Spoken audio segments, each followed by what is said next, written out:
wongereho n'ibyo umaze iminsi ukora, wongereho n'ibyo uri gupanga gukora. Ibyo byose biri mu byagenza ate? Yababarijwe, yashenjaguriye gukiranirwa kwacu, igihano kiduhesha amahoro cyari kuri we. Igihano kiduhesha amahoro cyari kandi imibyimba ye ntiyadukirisha.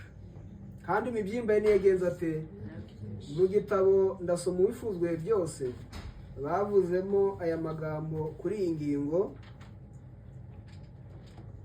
Bavuze aya magambo, paje yaho ni ya 665.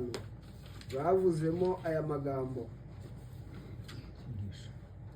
Uyu bavuze ngo yari umunyamababaro wamenyereye intimba, wangwaga n'abantu kandi ari we yaje gukiza. Baravuze ngo cyigisho kiri kuvuga ngo kugira ngo munyibuke, ni amagambo ahera icyo cyigisho.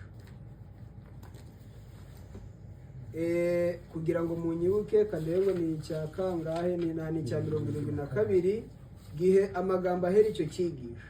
En regardant au Rédempteur crucifié, nous comprenons mieux la grandeur et la signification du sacrifice consenti par la majesté du ciel.